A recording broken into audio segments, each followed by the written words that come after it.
The United States is currently undergoing a serious housing crisis. There's a crisis with affordability. There is a crisis with availability. And how is Kansas reacting to it? Well, the city of Shawnee has decided, let's ban roommates, which is one of the only ways people can afford to put a roof over their heads with exploding rents. So the Shawnee City Council voted unanimously 8-0 to ban co-living, becoming among the first Kansas City area municipalities to prevent the practice, which has gained popularity in recent years as rent and home prices have soared. So why do they think people do this? You think people like living with random strangers? Could it be that they're desperate and literally have no other option? Let me continue. The new ordinance defines a co-living group as a group of at least 4 unrelated adults living together in a dwelling unit. The ordinance stated that if one adult is unrelated to another adult, then the entire group will be classified as unrelated. Okay. So how did they justify this insane decision? And by the way, really, there's nothing else going on in Shawnee, Kansas. Everything is so hunky-dory that this is what the city council's focusing on. I'd like to look into their finances. I'd like to look into who their donors are and why it is that they've decided to target people who are so desperate to put a roof over their heads that they're willing to live with all sorts of strangers. I'd love to know. But here's how they're justifying it. City staff received input and concerns from residents and city council members regarding a relatively new trend where single-family homes are being purchased and converted into rental units with multiple individual tenants, the memorandum of the ordinance said. In this arrangement, individual tenants have leases of varying lengths, have separate secured access to their rooms, and often do not know or have relationships with others who are also occupying the same single family dwelling. The memo continued saying the rental arrangements are not typical of common rental uses in single family districts that are occupied by family units. So I'm sure there is an element of people living in these neighborhoods who don't like the fact that there are multiple people who are unrelated living in these houses, which, by the way, mind your own goddamn business and shut up.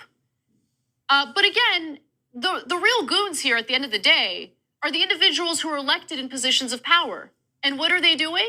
Are they actually serving the best interests of their constituents? Are they looking out for their voters? Are they trying to alleviate the economic issues that lead to people not wanting to, but literally having to rent a place with various roommates in order to be able to afford it? No, they're not focusing on any of those root causes. Instead, they decided to outlaw living with roommates. So what are people supposed to do if they can't afford housing? Live on the streets? And if they live on the streets, what happens then? Do you then advocate for the cops to round them up and throw them in jail, even though you're offering them no housing? Is that what you're planning on doing? This country is a joke. And people lose their minds, especially on the right, when you criticize this country. But how could you not criticize it? One of the richest countries in the world, and we treat people like they're trash, even though we have the unlimited resources necessary to make sure that everyone here is made whole. Yeah. You're supposed to spend at most 30% of your income on housing. Otherwise, you won't be able to live and afford everything else like food, right? And if you've got kids, diapers, et cetera, right? They just did a recent study in this exact area, and it turns out that over 48% of renters in Shawnee pay more than 30%. That's nearly half the renters are in over their heads. Why? Because the housing prices constantly go up. By the way, we've done many stories here that you'll find almost nowhere else in mainstream media about why private equity groups are buying real estate all across the country, and they're not just buying commercial real estate, they're buying residential real estate. And then they're driving up prices. The idea is to grab all the stuff first and then create an artificial market where they can get more money out of you. And then the houses become harder to buy, and then they have to pay more to get the housing, but a lot of people can't afford it. So then they get driven into rent, and then they get desperate, and they're gonna have to live 8 people in a single house, right? To be able to afford the rent, because the rent is impossibly high. And is anybody doing anything about it? No, because the private equity guys are untouchable. Those are the rich financiers.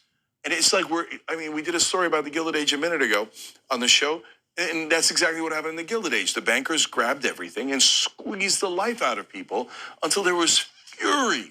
Part of the reason that FDR did Social Security and all those other things is because people were going to literally turn to communism because they're like, well, look, if we have nothing, if the great majority of the people have nothing, and we got it taken from us through unjust laws passed by Congress, et cetera, to help the richest people in the world, well, then there's going to be a reckoning. And here we are again. And the only law they passed is telling him, you can't do that. Well, then what do you want him to do? Why don't you go after the bankers who did this in the first place? No, they're too powerful, and we're all getting greased by them, right? Not at the local city council level in Shawnee, but certainly at the congressional level. And since there's nothing that your government's doing to help you, now they're going to come and crack down on you, I should say, to make sure that, I don't know what, that you're homeless because you can't afford living by yourself. Hey, do you think that if they can afford living in one house by themselves that they would do it?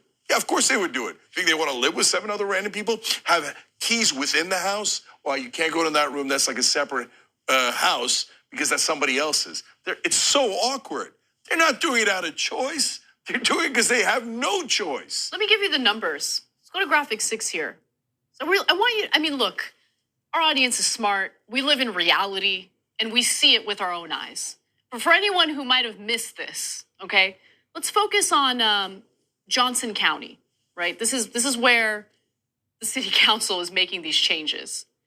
The city council's vote came despite a presentation from a Johnson County organization where housing studies show that the average home price in the county rose 37%. Oh, come on, from man. 2017 to 2021.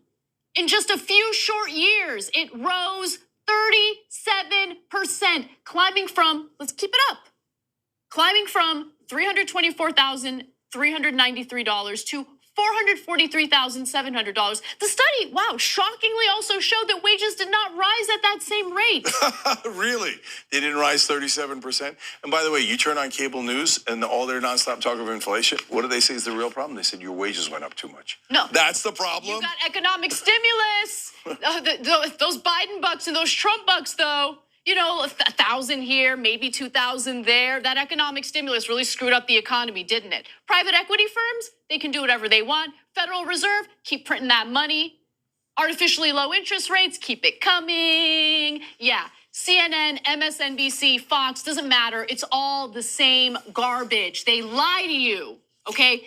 They provide cover to corporate interests. That is all they do, day in, day out. That is their role. They know it. And they fulfill it perfectly. And the city council's like, how dare you not be able to afford a $443,000 house in the middle of Kansas? Is that normal? That doesn't sound normal. 37% increase in housing in 4 years is not normal. They are slowly and really subtly robbing you blind. They're taking all of the money out of the economy and moving it to the top. And all the politicians that they bought are helping them do that. You won't ever hear that in mainstream media because they're corporate media. They're protecting those same corporate interests that are robbing you blind. Thanks for watching The Young Turks. Really appreciate it.